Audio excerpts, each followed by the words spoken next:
everyone. Welcome to Between Seven Mountains. My guest this week is Anette Ståløy, a true visionary in the mobile gaming industry whose award-winning game studio, Dirtybit, has produced breakthrough hits such as the majorly successful FunRun, which was at one point even the most downloaded app in the US, with 130 million downloads worldwide. She has 18 years of experience in a number of fields within the tech industry and has redirected those skills towards creating a fun and creative work environment for her team. Today, Dirtybit is no longer a startup, and with 21 employees working hard on the next smash hit in mobile gaming, they are certainly one to keep an eye on. So, let's meet one of the people who's truly making a mark on the global gaming stage and find out more about how she got to where she is today. Please welcome Anette Ståløy. Hello, everyone, and welcome to Between Seven Mountains. I'm joined today by Anette Ståløy. Thank you so much for joining us. Thank you for having me. It's a bit of an unusual time, but yeah. I'm very happy that you could still make it. So thank you. We appreciate it. You've had a very long career in tech, 18 years, if I'm right? Yeah. How did you get your start in the mobile gaming industry? Well, to be honest, I never expected to be working in the mobile games industry in general. I've been a gamer all my life since I was a kid, but I just never saw it as an option to have a career in games. So I've been working in various positions in the IT industry, like project management, sales, recruiting. And five and a half years ago, I was working in a local company here. And I was working on a very exciting project. It was about augmented reality. And, you know, 5.5 years ago, a lot has happened with augmented reality since. A lot, yes. But it was a very unique project where we wanted to augment property data with augmented reality. Okay. So I was perfectly happy. I had nice colleagues. I was super happy with my job. And I wasn't looking for a new job. But then I was scrolling through LinkedIn one evening, and then I saw an article about a game studio in Bergen. Okay. And my first thought was, do we have game studios in Bergen? Are we making games in Bergen? I had no idea. So I just started reading this article about this company that had a huge success and that they were looking for someone to fill a key role. And I just knew that this was, you know, once in a lifetime opportunity. So I just applied right away. And yeah, I got the job. So I feel like I kind of found the dream job that I never even dreamt about. Absolutely, yes. So yeah, it was of course hard to leave all of my good coworkers and the cool project. But yeah, I have never regretted the decision. So that's how I ended up in games. And so yeah, 5 years now I've been in the games industry. Okay, and still going strong. Yes. Absolutely. So what is the story behind FunRun and Dirtybit? Yeah, so Dirtybit, we're a game technology company here in Bergen. It was founded 9 years ago, and it started with some students at the university in Trondheim. Our CEO, Erland, he always liked to create things. So he made apps, and then he joined forces with a student there who also wanted to make an app. And they made a game called Drop the Box, and they had high hopes and wanted it to be a huge success. Yeah. It wasn't. But then one of Erland's childhood friends, Martin, joined, and they started looking at the App Store and trying to figure out what opportunities there were. And at that time, most multiplayer games that you could play with your friends, they were turn-based. So it's my turn, and then I wait for you to do your move and back and forth. Okay. So they wanted to make a real-time multiplayer game.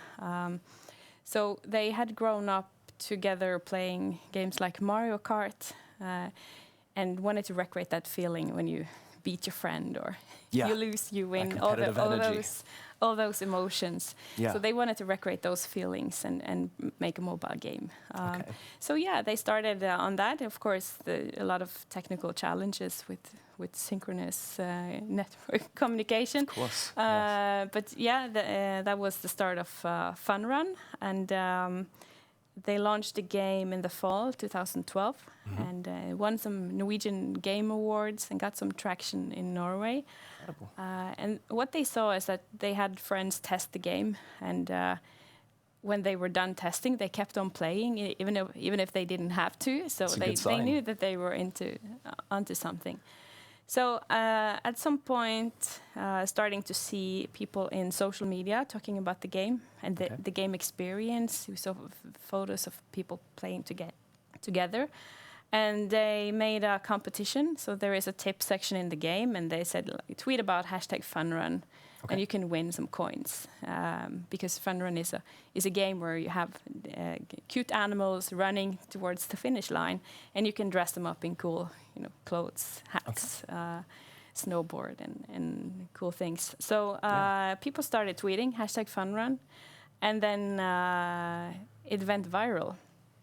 And at some point trended worldwide on Twitter, and we could see the downloads doubled day by day, and finally reaching the #1 position in the US App Store. So it's not the most downloaded app, not only games, but the most downloaded app in the US was FunRun, made here in Norway. So that was. That was the start of this incredible story, and then they founded the company and started working together. So that's amazing. Yeah. And I heard that it was really popping off in Texas and places like the Middle East. Could you tell us a little bit about that? How you found out about it? Yeah, we could see. I think we have some photos as well. I think we do. Yeah. Yeah, from typical photos of them right now. Kids at school playing during breaks or even during class.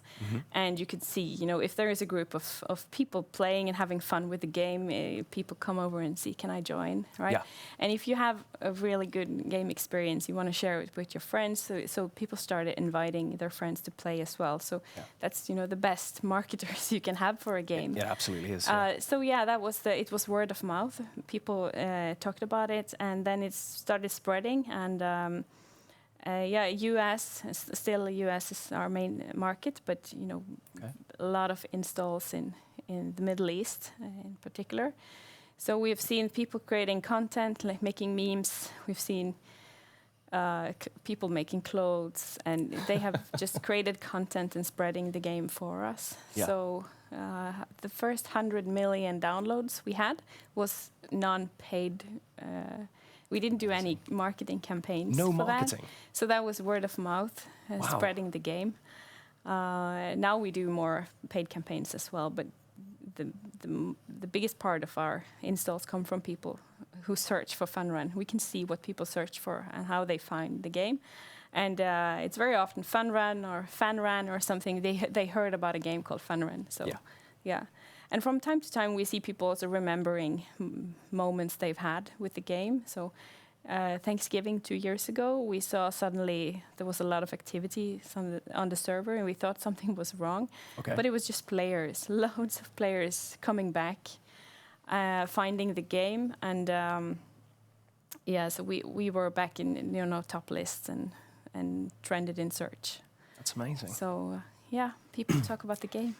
I really do believe that, though. That word of mouth is the best way for something to share, because it really means that the people playing really enjoy it and they're showing it to everybody. And that's incredible that you got to the #1 list without much marketing. I mean, I can imagine all these other games have a pretty big budget behind them. Yeah, and today, of course, the competition is even stronger today. But we are still in top list in categories. But it's difficult. But we did have more downloads than Facebook, Snapchat, YouTube. Crazy. So amazing. You can see the tiny little Norwegian flag right next to the app. Amazing. So we're proud.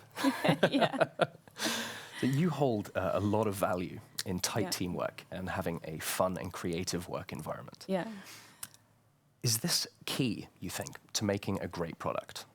Absolutely, and we're we're a technology company with talented people, creative people, and from the early beginning we've been focusing a lot on company culture.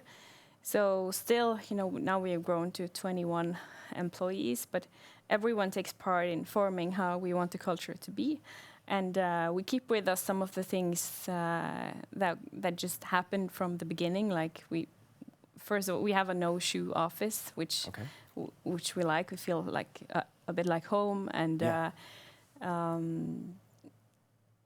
We drink a lot of coffee. Yeah, so do we. Yeah, yeah. I think Norway is the second, after Finland, we're the second biggest coffee consumers in the world. Yeah. So we got a tip back in the day. Someone said, this coffee, you should have some activity. So we started doing squats. Okay. So I think we start with 5 or 10 squats per cup of coffee. And now we're at 20 squats. So for every cup. So all these years, 9 years, we do squats for every cup of coffee. And it's one of the fun things about the culture that we kind of appreciate and have kept with us. And we see also that having this story about the coffee and the squats have been kind of a red thread when we talk about company culture, because we've I've even had talks about coffee and squats, and it's really about what you do. You do some things that make you unique, but focusing on what can make sure that we have a creative and fun, like really fun and nice work environment where we can be open and honest. I remember visiting before I started. I was waiting for to leave the old job, and then the team had their weekly meeting, and at the close to the end of the meeting, there was a week evaluation. Okay. So they were just evaluating how their week had been, and I was working as a consultant where you're supposed to perform all the time, and if you're not, you're at least not talking about it. Yeah. And then someone said, "Yeah, it's been an okay week," or "No, I've not been motivated this week. I didn't get to do the things I planned for." Okay. And it was just so refreshing to hear that. Okay, this seems like a place where I can be myself, and we don't have to pretend. We can be open and honest, and appreciate that. So that's something also we kept with we evaluate everything. We have like semi-annual company evaluations, and we even evaluate the evaluation. Okay. So we use a lot of continuous start-stop, so we can make sure that we are on the right track. So it's a very important part of what we do. We also, like every meeting we have with still the same weekly meeting, we always bring something fun. Okay. So the moderator is responsible for finding a fun video or something to end the meeting with. So fantastic. Things like that. You have something that we work with culture on a high level, but also things like that is important. When we grew, we realized that when we were sitting 8 people together in one room, we could see each other all the time, and then we grew and we had different rooms where people were sitting. Then we decided to have like coffee breaks together, a bit organized. So we started with the thing at 2 on Tuesdays and Thursdays. So that's the TTT. Yeah. So we do that. At 2:00 we meet for coffee or cookies or something. Maybe there is a presentation where someone shares what they learn. If you share something, you get a ticket to the wine lottery. So that's our wine lottery. You have to share something to get a ticket. So now, even with working from home, we've continued to do these things at 2, and just over, video instead. Yeah. So because it's important, then we get to see each other, and all these things are small but important parts of the culture. I think it is. Yeah. It absolutely is. And also seeing that the focus that we have on that has given us a lot of attention. When we recruit, for example, we often recruit from outside of Norway, and people, if they've maybe heard about or maybe seen the talk about the coffee and the squats, and maybe that they can see that, okay, I can see myself working here. It's a fun place to be. Yeah. Yeah. I think it's definitely, when you're working with something creative, I think it's very important to have that fun connection and to have everyone engaged. I think that's absolutely crucial, especially now when everyone's working from home. So it's good that you keep up those traditions. Yes, I hope we have our winter trips. we hope we will be able to go on a cabin next year. And then hopefully maybe up here behind me somewhere. Along here. There's a lot of places to walk. There are some good places there. Yeah. So then we have fun together, and we have nice food, and we do game jam. Everyone do game jam. So yeah, it's an important part of having a successful company. You need to focus on the people. Yes, absolutely. Yeah. People come first. That's for sure. You're right. So what are the positives, since we're talking about Bergen? What's the positives with running Dirtybit from Bergen? And the positives and the negatives, if there are any. Yeah. Let me start with the challenges or go for it. The negatives. Yeah. So of course, working in a global games industry, many companies have their offices in big cities where there are big hubs of game developers, for example, Helsinki or Berlin. So it's easier to get people to join, and there are more talent. And of course, this is an industry where technology is changing fast. Absolutely. So we learn from each other. So I think that there are big advantages of being in areas where there are lots of other companies like you. Yeah. But then again, we work with the global market, so our market is not Norway, so we can deliver our games just by publishing through App Store, for example. Right. And we do reach the whole world, so we can do that from Bergen. And there are some advantages as well of working in Norway. We have a very nice, compared to other countries, we have a lot of advantages in, everything from having a lot of holiday. Yeah. That's something that people really are curious about. Yeah. Because right before I take my summer holiday, people want to book meetings. I say, I'll be back in 4 weeks. And they say, how many weeks do you have? Yeah. What are you doing? So, so people are interested in that. But yeah, people are curious. We have even if we've grown, we're still a relatively small company where everybody can contribute and are expected to, an important part for the success of the company. So I think what we've seen is that we do get some interest from people who have been working in big companies where maybe it's more difficult to have an actual impact on what you focus on. Mm-hmm. So we do get a lot of applications, and we try also to highlight, here in Bergen there is a lot of cool tech companies as well. So even if we have only 5 or 6 game studios, there are still a lot of cool companies like yours. So we also write something about that in our website. But I think it's the most important part is to be visible, to have games that are successful, and that you have a company culture that people don't leave. Very few of our employees have left. We have recently had someone who was done with studies, and that was planned and expected. But apart from that, people stay. That's fantastic. So we hope to continue with that. Yes. So in Bergen is beautiful. I'm from Bergen, so I'm a bit biased. But we have the mountains, and we have people who join us from various parts of the world, and we can go hike. People often, when I talk about Bergen, they have maybe heard about the fjords and the mountains, and I say, you can actually hike to these mountains. They're right very on our curious. Yeah. And we do have, usually, not this year though, but we do have this game conference in Bergen called Console, where people come from all over the world also to have talks, expert people coming and sharing their knowledge. And they come here, and if we're lucky, we get nice weather. Yeah. Can go and leave a good check first the impression view from Flay. So I appreciate our CEO and Erland and Martin that I told you about earlier. They are from Bergen, so they wanted to move back after they completed their studies in Trondheim, and we've been here ever since. Mm-hmm. And now we recently moved into a new office here. Congratulations. So we're going to stay here. Yeah, you're here to stay. Yes. We're happy to hear it. We're happy to hear it.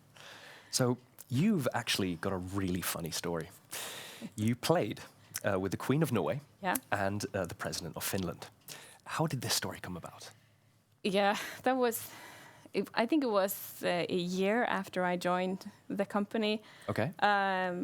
We got a request from Innovation Norway and Virke Producers Association. Okay. There was this delegation trip with the Queen and King of Norway to go to Finland, to Helsinki, and they were, presenting Norwegian companies in tech, or it was more like education and health tech and defense, and games. Yeah. So there was like a seminar in this called Games On, I think, Game On, and they asked if we could join, and it was a bit unclear what it was about, and we do get a lot of requests to take part in different trips or go to events, so we were a bit hesitant and like, what is this about? And yeah, they were going to test some games and talk about games and meeting game developers in Finland. So okay, yeah, let's join. And the Queen and King were supposed to be there. And then when we got closer to the trip, I was preparing a presentation and practicing a bit. How do you speak, and how do you talk to royalty and things like that. So. But it was a very nice event, and we presented the company. They had Finnish developers presenting success stories, because in Finland the games are a very important part of the culture. And so yeah, I presented the company, and then I was told that they were going to test our game. Okay. So, wow. So I prepared the test devices. Yeah. We were gonna play FunRun 2, which was our live game back then. So after my presentation, I went there and handed over the test device, and we played FunRun 2, and lots of press. Yeah. Right. Of course. And there were the King and Queen, and the President of Finland was there, and a lot of ministers from both the Norwegian and Finnish government. So yeah, they played, and this was broadcasted on the evening news in Norway, and we saw that game people started seeing games as a real industry. So being on this trip opened up a lot of doors, I think, especially for us, because we were invited to visit Finnish developers, Finnish studios, and they have been very open with us, sharing what works and what doesn't work. Yeah. So this was an important trip. Absolutely. Of course, it was also very fun to play games with the Queen. Absolutely, yeah. And I was invited to have lunch with I was seated between the Queen of Norway and the President of Finland after this event. So we already kind of broke the ice with playing games. Yeah. So we could talk about that. And it was a very nice experience. And we felt very proud of representing the Norwegian games industry. And should be. And we see that now, these things take a lot of time, because games as an export industry is still new to many in Norway. But we see that more and more get their eyes open, and it is an industry that globally has more revenue than seafood trade. Incredible. So I think it's very nice that we can shine some light on this industry. We have a lot of opportunities here. So yeah, no, it deserves it. It's a big market. Yeah. It deserves to be on the front page everywhere. Yeah. To be honest. Yeah. So, to anyone watching who's inspired to venture into game development, is there any advice that you would give them? Yeah. Something maybe that you wish you would have known when starting out in the mobile game industry? Yeah, when I started, since I've been playing games, but I never thought so much about the industry, working with games, the production of games. Okay. So it was. I don't think I would have done anything different. I saw the opportunity, and I took it, even though it felt very safe to stay where I was actually very happy. Yeah. But it just felt like an opportunity that wouldn't come again. Yeah. And I think it's important that people who are interested in joining or takes relevant studies, that the games industry need a lot of different talent and skills. So you have developers, you have artists, game designers, but we also have like analysts, and you need to work with company culture, managing a company, and all the different areas to be able to succeed. So I think also I advise people, especially students, that they need to work in projects, and they need to also consider, the business part of thing, business development. How do you sell your game? How many games do you expect to sell? How are you going to make money? Yeah. So it's important to have these things in mind as well to be successful. Absolutely. So, but yeah, I have a background in marketing. I'm not a developer.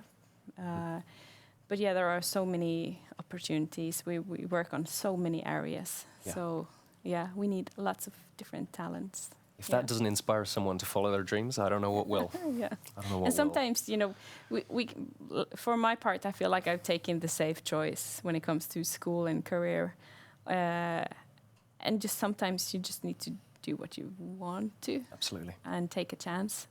And yeah, I think it's super exciting to work in this industry, and I'm very happy. And now we're 21 employees here, and we have a very nice network of people who wants us well and wants to help us. And especially in the Nordics, these companies, we don't hold secrets. It's we share and learn from each other, because we don't compete necessarily for the same players. It's a very big global market. So the more game studios that succeed, the better for everyone. So absolutely. Yeah. And I hope the gaming industry continues to blow up. Yeah. And I hope you guys do incredibly well, and that you continue to do so. Yeah. So the best of luck to you guys. Thank you very much. And thank you so much for joining us. Thank you. Thank you. And to everyone watching from home, thank you so much for watching. I'll see you again on the next episode of Between Seven Mountains. Bye-bye.